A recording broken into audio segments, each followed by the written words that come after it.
¿Sabías que mientras que estás ahorrando plata en los bancos, a medida que pasa el tiempo, tu dinero pierde valor? De acuerdo a cómo se mueve la economía en el mundo, no solo la de los países latinoamericanos, sino de todo el mundo, hay un efecto que cada año se denomina la inflación.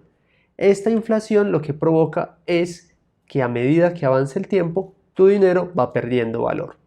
Sin embargo, te voy a explicar unos puntos básicos para que comprendas mejor de qué estamos hablando y cómo, después de que veas este video, comenzarás a tomar mejores decisiones. Soy Ricardo Gallego y bienvenidos a un nuevo video de Inversión Inteligente, tu mayor empresa.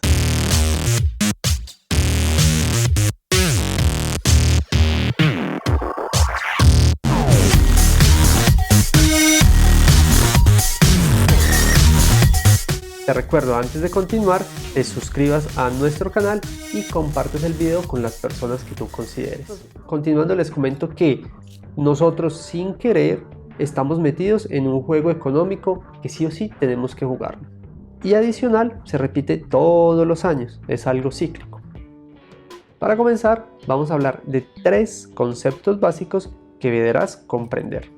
El primero de ellos es el ahorro. Ahorrar es separar una parte de tus ingresos para guardarlo y luego más adelante comprar o adquirir algo. La forma más común de ahorrar es en los bancos.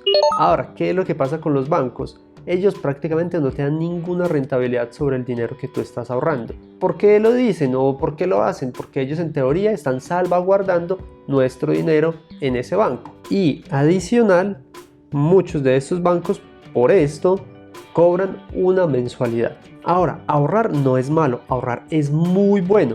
El inconveniente de ahorrar es que no te estés preguntando cómo va a ser ese ahorro, qué rentabilidad te está dando. Una de las ventajas del ahorro es que tú lo vas viendo en el corto plazo. A medida que ahorras, vas viendo cómo va ampliando ese capital de ahorro. El otro concepto que vamos a hablar es inversión. ¿Pero qué es invertir? Invertir es colocar una parte de dinero y esperar una rentabilidad, es decir, una ganancia por ese dinero que estamos invirtiendo. Hay diferentes tipos de inversiones. Están las inversiones en la bolsa de valores, montar un emprendimiento, comprar una franquicia, entre otros. Realmente hay varias alternativas.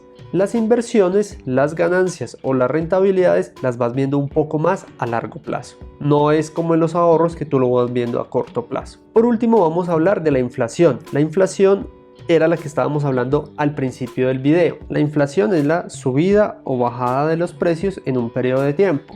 Esto pasa todos los días, todos los meses, todos los años. Económicamente lo que hacen los países es tomar esas subidas y bajadas y tomar un valor anual. Vamos a explicar un poco más este punto, ya que es fundamental para lo que queremos hacerte ver. Inflación es lo que se toma como base para el aumento de los arrendamientos, del transporte, de la ropa, de los servicios, de las matrículas de los colegios, en fin. Cada país tiene una inflación diferente. Por ejemplo, para la de Colombia, el año pasado su inflación fue del 3,18%. Para el caso de México, su inflación fue del 4,83% y para Brasil fue del 3,75%. ¿Esto qué quiere decir? Que las personas tienen su mismo billete, su misma moneda, pero pueden comprar menos cosas. Vamos a hacerlo con un ejemplo práctico. Supongamos que una leche vale $2. Para el cambio de año, la empresa de leche decide que esa caja de leche ya no vale $2, sino que vale $2.10. Esos 10 centavos de diferencia es la inflación de ese producto. A nivel porcentual, ese producto está aumentando un 5% su valor. Pero esto realmente sucede con muchos productos. Unos suben más, otros suben un poco menos, otros realmente no suben. Y al hacer un promedio de todo esto, es lo que determina la inflación para cada uno de los países. Y ahí también está una inflación por ciudad, por estados, por departamentos. Se puede determinar por varios lados. Vamos entonces a mirar un ejemplo práctico para explicar muy bien estos conceptos. Supongamos que tú tienes hoy 25 años y estás esperando un hijo. Resulta que decides ahorrar para la universidad de ese hijo de aquí a 20 años, para cuando vaya a comenzar la universidad. Y decides que vas a ahorrar $50 cada mes. Eso quiere decir que en el primer año tienes ahorrado $600 y vas a ser juicioso por los próximos 20 años ahorrando esos $600 anuales. Al cabo de 20 años tienes ahorrado $12,000 para la universidad. Entonces se diría, hoy vale $10,000, ahorro $12,000, ¿podría compensar? Dejemos la pregunta ahí. Como es natural, las universidades suben los precios de sus matrículas. Vamos a suponer una inflación fija del 3% anual por los próximos 20 años. Quiere decir que cada año la universidad va a subir un 3%. De acuerdo a esos datos, tendríamos que la universidad en el tiempo se iría comportando así como se los estamos mostrando acá en este cuadro. Al final, dentro de 20 años, esa universidad en las mismas condiciones estará costando $17,535. $17,535. ¿Y cuánto tenemos ahorrado? $12,000.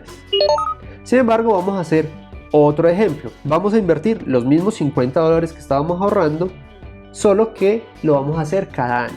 Entonces, para hacerlo, primero ahorramos el primer año $50 mensuales y al año tenemos los mismos $600 del primer año del ahorro. En inversión, como ese año no hicimos nada, pues no nos da ninguna rentabilidad. Para el otro año ya tenemos un ahorro adicional de $600 más la ganancia del 7% de esa primera inversión, que serían unos $42. Sumado da $1,242, como vemos acá en el cuadro. Y aquí les dejo año a año cómo se vendría comportando. Al año 20 tendríamos $24,597. $24,597. Entonces vamos a recapitular. Ahorré $50 por 20 años en un banco. Resulta que tengo $12,000. La universidad, que valía $10,000, ya vale $17,535. El otro caso que decidimos hacer fue el de invertir $600 cada año a una rentabilidad del 7%. En este, recordemos que nos da $24,597 de valor a 20 años. ¿Cuáles son los mensajes acá? Ahorramos, nos faltaría para la universidad. Invertimos a una tasa del 7% y antes tendríamos un remanente después de pagar la universidad de nuestro hijo. Ahorrar no es malo, ahorrar es muy bueno y es el primer paso para la inversión. ¿Cuál es el inconveniente? Que muchas veces tú ahorras, pero no te preguntas cuánto es la tasa de rentabilidad que te está dando el banco o la entidad donde estás haciendo el ahorro. ¿Por qué es tan malo esto? Porque si está por debajo del IPC, realmente lo que estás haciendo es perdiendo plata. Con lo que te comentamos, te mostramos la diferencia entre lo que es ahorrar e invertir. Recomendaciones finales. Primero que todo, ahorra al menos el 10% de tus ingresos como mínimo. No importa si tus ingresos son muchos o pocos. Ahora, ¿dónde ahorrar? Preferiblemente en los fondos de empleados, cooperativas o fondos de inversión. Es importante que verifiques que la rentabilidad esté por encima de la inflación promedio de los últimos 3 años en tu país. No te recomendamos los bancos. Tercero, edúcate financieramente. Es clave para identificar grandes oportunidades. Y por último, invierte. Esta es la única manera de multiplicar tus ahorros. Para terminar, te dejamos con esta reflexión. Loco es aquel que, haciendo siempre lo mismo, espera resultados distintos. Albert Einstein. Esto ha sido todo por hoy. Te recordamos compartas el video y te suscribas a nuestro canal y dejes los comentarios acá abajo de qué opinas al respecto o si tienes alguna duda. Hasta pronto.